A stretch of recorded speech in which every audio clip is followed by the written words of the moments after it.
यो कार्यक्रमको अध्यक्षता ग्रहण गरिरहनुभएका ओखलढुङ्गा काठमाडौँ सम्पर्क मञ्चका अध्यक्ष कमरेड, कार्यक्रमको प्रमुख अतिथि, राष्ट्रियताको मुद्दामा सुखी नेपाली समृद्ध नेपालको अभियान बोकेर चट्टानी अडानको साथ यो देशको एकमात्र राजनेता हाम्रो गौरवशाली पार्टीका श्रद्धेय अध्यक्ष आदरणीय कमरेड केपी शर्मा ओलीज्यू, विशिष्ट अतिथि सम्बोधन गरेर गइसक्नुभएछ हाम्रो पार्टीका सचिव राजन भट्टराई, मञ्चासीन सम्पूर्ण आफ्नो ओहदामा रहनुहुने आदरणीय कमरेडहरू, मेरो आँखाको दायरामा रहनुभएका नेकपा एमालेलाई ओखलढुङ्गा लगायत देशभर नेकपा एमालेका उम्मेदवारलाई विजय गराउन अहोरात्र खटेर यो कार्यक्रमलाई भव्यताका साथ सम्पन्न गर्न पाल्नुहुने तमाम ओखलढुङ्गावासी आमा बुवा दाजुभाइ दिदीबहिनीहरूमा हार्दिक नमस्कार र अभिवादन। यो चुनावको दौरानमा तपाईहरूले भोलिको कुनै दिनमा त सोचेको उम्मेदवार र अहिलेको परिस्थितिमा नेकपा एमालेले पठाएको उम्मेदवार जो तपाईहरूमा मभन्दा बढी उत्साह देखेको छु, मभन्दा धेरै उमङ्ग देखेको छु र मभन्दा धेरै मलाई जिताउनुपर्छ भनेर हुडुटी बोकेर हिँडेको देखेको छु। तपाईँ सम्पूर्णमा म तपाईँहरूलाई दशौँलाई जोडेर सबैभन्दा पहिला हार्दिक कृतज्ञता र धन्यवाद व्यक्त गर्न चाहन्छु।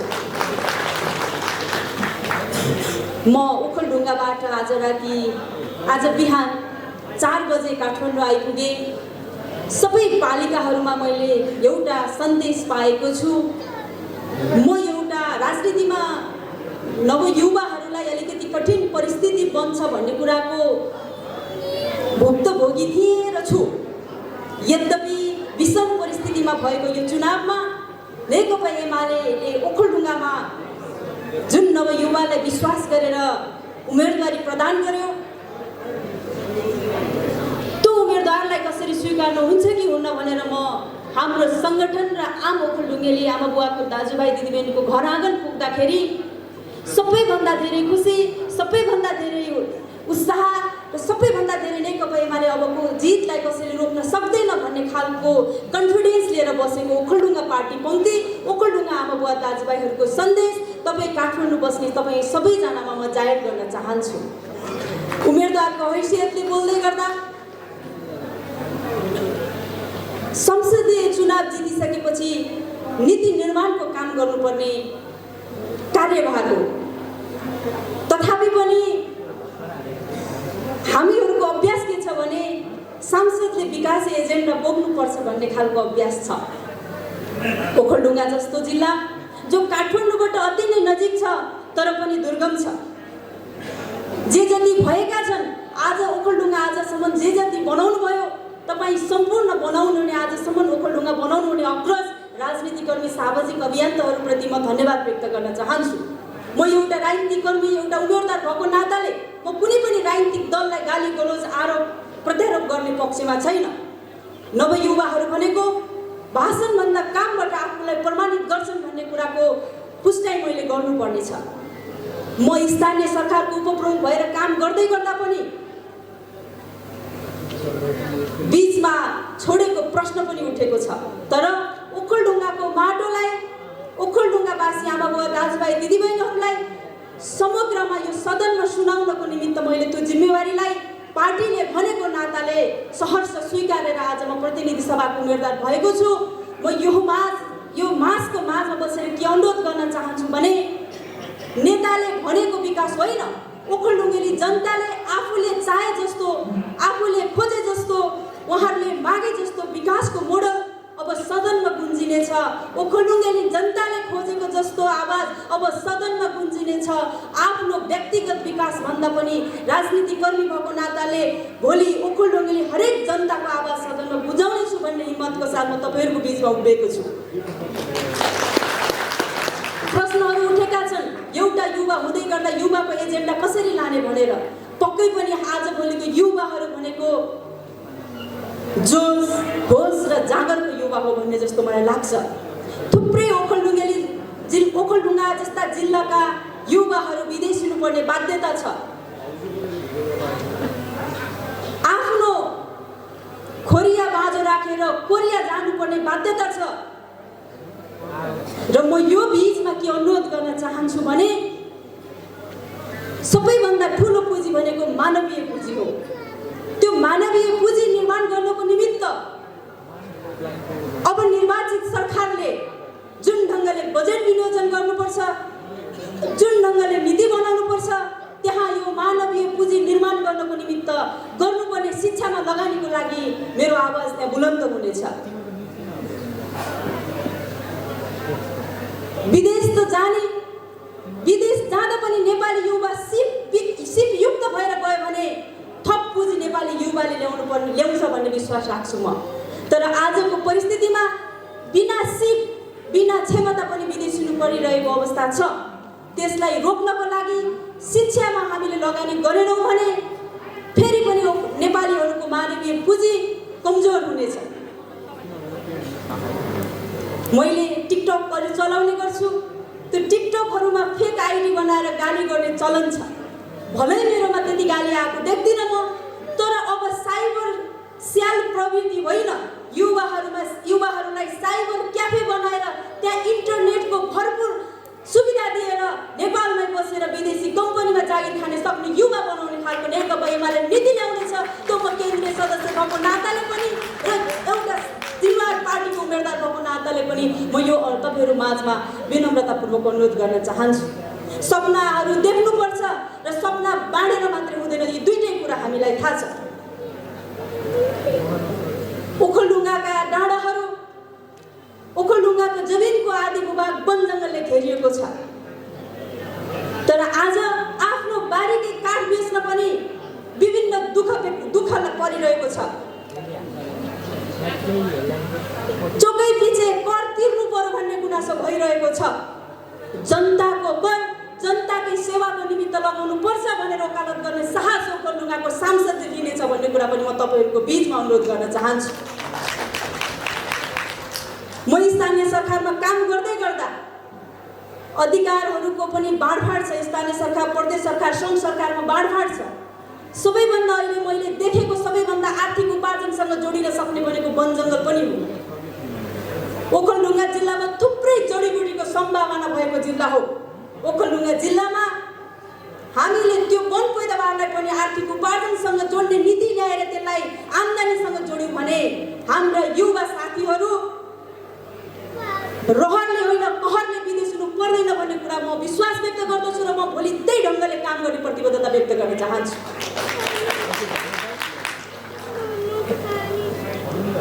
म 3 वर्ष गाउँमा बसे। पछिल्लो अवस्था जिम्मेवारी लिएर हरेक घरमा आमा र बुबा हुनुहुन्छ र हामी काठमाडौँमा भएका केही युवा साथीहरू जो छौँ, हामी एउटा गेम खेल्यौँ भने हुर्र गाउँ जाने चलन छ। हामी एउटा केही चाडपर्व आयो भने हुर्र गाउँ जाने चलन छ। तर म आह्वान गर्न चाहन्छु, यदि हाम्रो ओखलढुङ्गा जिल्लाले समृद्धिको उन्मुख बनाउने हो भने, सुखी ओखलढुङ्गावासी हाम्रो घरको बाआमालाई सुख देख्न चाहने हो भने त्यो कमाइ लाउने बेलामा पनि युवा साथीहरूले यहाँ जो हुनुहुन्छ 1 महिना छुट्टी निकालेर आफ्नो बारीमा कमाइ लाउन जानुपर्छ भन्ने कुरा पनि म आह्वान गर्न चाहन्छु। र त्यो कमाइ भित्राउने बेलामा पनि ती बाआमालाई मात्रै घरमुनिको बारी बाँझाउँदा साँच्चीकै पीडा भएको छ। केही समय आफ्नो जग्गा जमिनलाई पनि समय दिनुपर्छ र सुकिला मुकिलाहरूले पनि कृषिमा आफ्नो व्यवसाय देख्न सक्ने खालको नीति नेकपा एमालेको सरकार बनेको बेलामा र हामीले संसदमा वकालत गर्नेछौँ भन्ने कुरा पनि म विश्वास व्यक्त गर्न चाहन्छु। अहिले कृषि केही नहुँदा मात्रै गर्ने पेसा बनिरहेको छ। म भन्न चाहन्छु, यदि हामीहरूले जितेर जाँदै गर्दा, नेकपा एमालेको सरकार बन्दै गर्दा अथवा सदनमा नीति नियम बनाउँदै गर्दाखेरि सुकिला मुकिलाहरूको पनि आकर्षणको पेसा कृषि पेसा बनेर समृद्ध नेपाल, सुखी नेपालीको सपना साकार बनाउनु पर्छ भन्ने कुराको म वकालत गर्नेछु। सबैभन्दा प्रश्नहरू आउँछन्, गाउँठाउँको उत्पादनलाई चाहिँ बजारीकरण गर्नु पर्यो भन्ने कुरा। यो भन्नलाई एकदमै धेरै सजिलो विषयवस्तु हो। तर हाम्रो ठाउँबाट हाम्रो जुन सडक सञ्जाल जसरी विकट ढङ्गले जोडिएको छ, हाम्रा सडकहरू अत्यन्तै अप्ठ्यारो परिस्थिति उठेका छन् र उत्पादन ओखलढुङ्गाको पुनः काप्चामा उत्पादन गरेको सामान यो सहरमा ल्याएर बेच्दाखेरि ढुवानी महँगो परेको कारणले गर्दा हाम्रा कृषकहरू पीडित हुनु परेको छ र म यो भन्न चाहन्छु सबै ढङ्गले ओखलढुङ्गाको सडकलाई धुलो मुक्त बनाउनको निमित्त नेकपा एमाले नेतृत्व गर्नेछ। भोलि तपाईँले जिताएर पठाएको सांसदले नेतृत्व गर्नेछ भन्ने कुरा म उद्घोष गर्न चाहन्छु। म एउटा स्थानीय तहको जनप्रतिनिधि हुँदै गर्दा पनि ओखलढुङ्गाको पश्चिम भेग जहाँ रामेछापसँग हाम्रो सिमाना जोडिएको छ त्यो सडक वर्षौँदेखि अलपत्र भएको कारण ओखलढुङ्गाको पश्चिम भेग धेरै नै पछि परेको छ। यो विषयमा हामीले पटक पटक तत्कालीन मन्त्रीहरूलाई अवगत गरायौँ, डेलिगेसन गयौँ, तर पनि सुनिएको छैन। म भन्न चाहन्छु अब ओखलढुङ्गा आफै नेतृत्व गरेर सिमानाका सडकहरू निर्माण गर्दै ओखलढुङ्गाका पालिकामा कालोपत्रे गर्ने गरी अगाडि बढ्नेछ भन्ने कुरा पनि म अनुरोध गर्न चाहन्छु। एउटा गाउँपालिकाको व्यक्ति 3वटा जिल्ला हुँदै आफ्नो जिल्लाको सदरमुकाम पुग्नुपर्ने बाध्यता छ। अहिले आज पनि ओखलढुङ्गा मोबाइलको नेटवर्क नपुगेर फोन गर्न डाँडाकुडी कुद्नुपर्ने अवस्था छ। म आफैले भोगेर आएँ। यो जे भयो आजसम्म जति उपलब्धि भयो त्यसको लागि धन्यवाद अग्रज नेताहरू भन्दै ओखलढुङ्गा जिल्लामा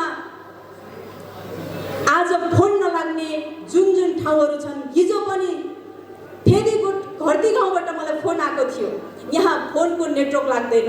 मलाई दुःख पनि लाग्यो। त्यसर्थ म के भन्न चाहन्छु भने अब फोनको नेटवर्क मात्रै होइन, ओखलढुङ्गाका ठाउँमा साइबर क्याफेहरू बन्नेछन्। त्यहाँ उच्चतम नेटवर्क प्रयोग गरेर तपाईँहरू काठमाडौँ नआइकन आइटीको काम गरेर ओखलढुङ्गा जिल्लाका तपाईँहरूको घर आँगन स्वच्छ हावापानीमा बसेर काम गर्न सक्ने वातावरणको निर्माण अबको पुस्ताले गर्नेछ, अबको सरकारले गर्नेछ, अब आउने निर्वाचित नेतृत्वले गर्नेछ भन्ने कुरा पनि म तपाईँहरूलाई अनुरोध गर्न चाहन्छु। हामी के पढ्ने भनेर ओखलढुङ्गाबाट काठमाडौँ आइराख्दाखेरि सही शैक्षिक काउन्सिलिङ नहुँदाखेरि हामीले आफ्नो इच्छा र आफ्नो क्षमता भएको विषय नजान्दै थुप्रै ओखलढुङ्गाले युवाहरू फरक अध्ययन गर्ने र पछि त्यो अध्ययनलाई सही ठाउँमा पुर्याउन नसक्ने थुप्रो पीडा छ। म अनुरोध गर्न चाहन्छु, मैले धेरै केही सकिनँ भने पनि ओखलढुङ्गाका हरेक युवा उच्च शिक्षाको लागि सही काउन्सिलिङमा स्कुलमा उम्मेदवारको नाताले, भोलि निर्वाचित सांसदको नाताले र जिन्दगीभर अस्मिता थापा भएको नाताले क्याम्पस स्कुलमा तपाईँहरूको शैक्षिक काउन्सिलर बनेर उपस्थित हुने पनि म तपाईँहरूका आम महानुभाव मार्फत छोराछोरीलाई सन्देश दिनु हुनको निम्ति पनि अनुरोध गर्न चाहन्छु। हामीले थुप्रैले भन्नुभएको छ आधा आकाश आधा धरती ओगट्ने महिलाहरूको प्रतिनिधि हो अस्मिता थापा भनेर। पक्कै पनि आसन भाषण र शासनमा महिलाहरू नपुगिकन महिला मुक्ति हुँदैन।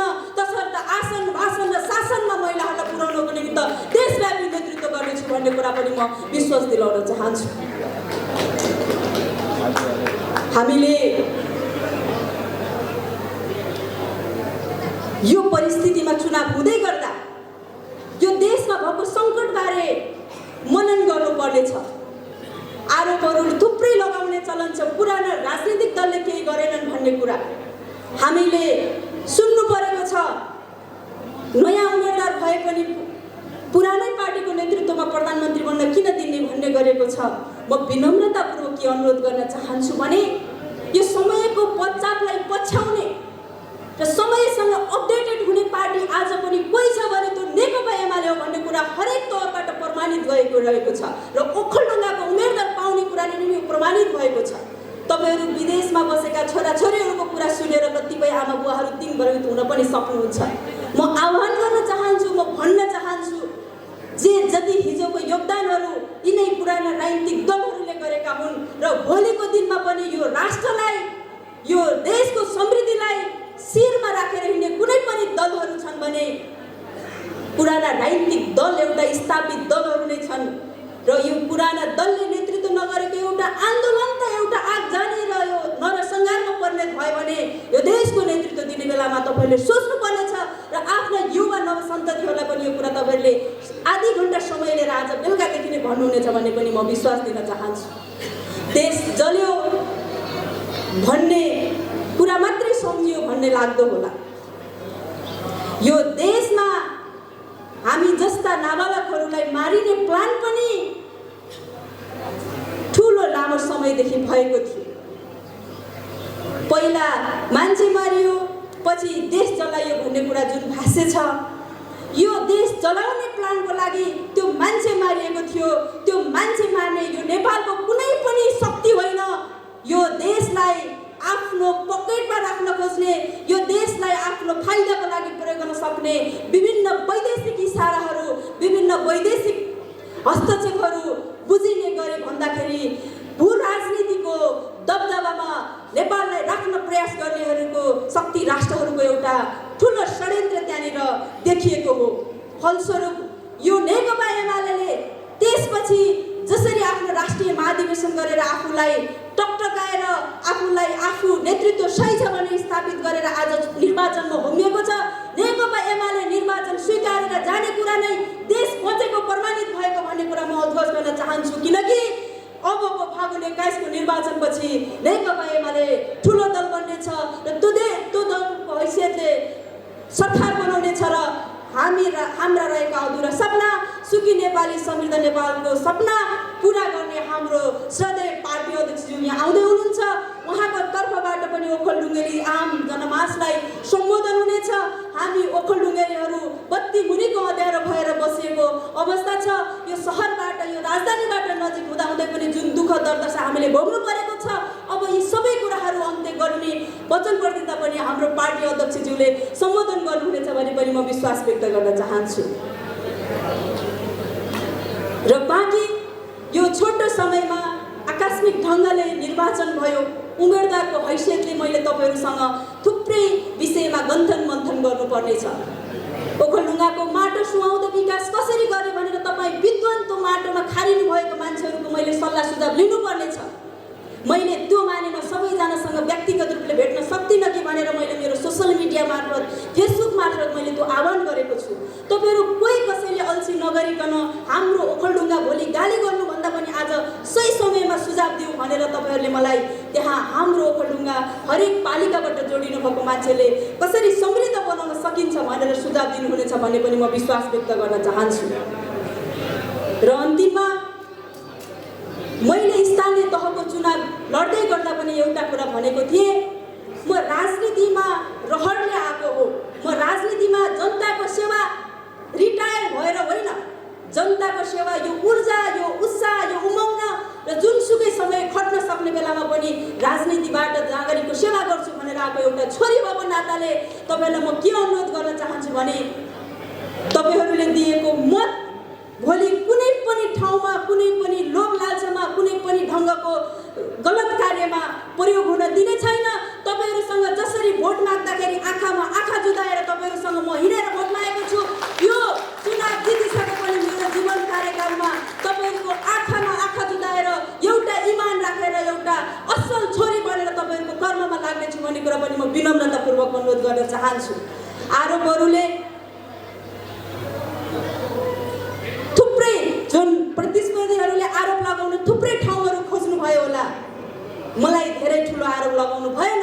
उहाँहरूले भन्नुभयो बिना सिफारिस खल्तीबाट टिकट लिएर आउनु भन्नुभयो। म एउटा कुरा के गर्वको साथ भन्न चाहन्छु भने म एउटा मामुली घरमा जन्मेको छोरी हो र मैले मेरो कर्मले यो देशको ठुलो दलको पार्टी अध्यक्षसँग सम्बन्ध निर्माण गर्न सक्ने मेरो कर्मले निर्माण गरेको हो र त्यो सम्बन्ध म अब मेरो व्यक्तिगत लगानीमा होइन, ओखलढुङ्गाको विकासमा लगानी गर्नेछु। यो मानेर पनि आरोप लगाएर प्रचार गरिदिनु भएको छ। म त्यसको लागि उहाँलाई धन्यवाद भन्न चाहन्छु।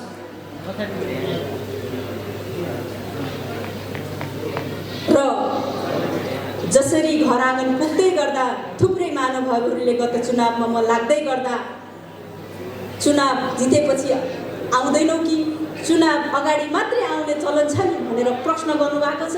तपाईँहरू यहाँ काठमाडौँमा हुनुहुन्छ, कतिपय महानुभावहरू त विदेशमा हुनुहुन्छ र तपाईँहरूको घर घरको सुख दुःखको सारथी बन्ने जनप्रतिनिधि बन्ने छु भन्ने कुरा पनि प्रतिबद्धता व्यक्त गर्दै सुखमा सधैँ नआउन सकौँला।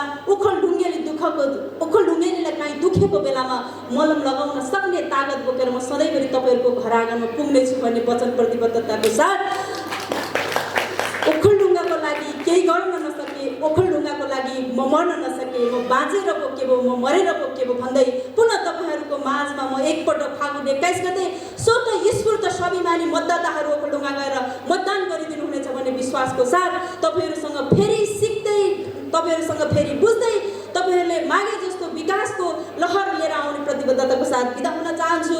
धन्यवाद, नमस्कार, धन्यवाद।